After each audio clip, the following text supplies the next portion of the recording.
పుష్ప అయితే నిద్దట్లో చాలా గట్టిగా అరుస్తుంది. దాంతో ఇంట్లో వాళ్ళందరూ కూడా వస్తారు. రావటంతో పుష్ప అయితే ఏంటి ఏమైంది, ఇప్పుడు నేను ఎక్కడున్నాను అని చెప్పి అడుగుతుంది. దాంతో అక్కడ ఉన్న పూజారి గారు అయితే ఇలా అంటూ ఉంటాడు, అమ్మా పుష్ప నువ్వు ఇక్కడే ఉన్నావమ్మా, నువ్వు లే అమ్మా, నువ్వు మెలకువలో ఉండాలి, నువ్వు లోకజ్ఞానం కోసం, ఈ లోకం కోసం, మీ మామయ్య గారి కోసం మెలకువలోనే ఉండమ్మా, లే అమ్మా అని చెప్పి అంటాడు. దాంతో పుష్ప అయితే లేచి కూర్చుంటుంది. కూర్చోగానే ఏంటి మళ్ళీ పూజలు అలాంటివి ఏమైనా ఉన్నాయా, చెప్పండి, మళ్ళీ ఉన్నాయంటే నేను మళ్ళీ చెయ్యాలా సేవలు అని చెప్పి అడుగుతుంది. దాంతో అక్కడ ఉన్న పూజారి గారు అయితే నువ్వు ఎలాంటి సేవలు చేయనవసరం లేదమ్మా, నువ్వు కానీ సేవలు చేస్తే నాకు ప్రాణగండం వస్తుందని చెప్పి అంటూ ఉంటాడు.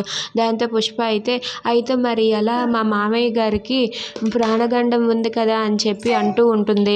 అది వినగానే పూజారి గారు అయితే లేదమ్మా, మీ మామయ్య గారికి అలాంటి ప్రాణగండం లేదు, అన్ని ప్రాణగండాలు పోయాయి అని చెప్పి అంటూ ఉంటాడు. అది వినగానే పుష్ప చాలా సంతోషిస్తూ ఉంది. ఇక అక్కడే ఉన్న గంగ అయితే అలా చూస్తూ ఉంటుంది. ఇక జంగయ్య ఆ మాట వినగానే ఒక్కసారిగా చాలా హ్యాపీగా ఫీల్ అవుతాడు. ఏంటి ప్రాణగండం పోయిందా, అమ్మయ్య, ఇంకెప్పుడు అలాంటివి రాకుండా చూసుకోవాలి అని చెప్పి చెంగయ్య అనుకుంటాడు. ఇక పూజారి గారు అయితే నా పని అయిపోయింది అమ్మ పుష్ప, నేను ఇక వెళ్ళొస్తాను అని చెప్పి అంటాడు. దాంతో చెంగయ్య అయితే మీరు ఇలాంటి మంచి శుభవార్త చెప్పినందుకు మీకు కృతజ్ఞతలు అని చెప్పి అంటూ ఉంటాడు. If you like this video please subscribe our channel.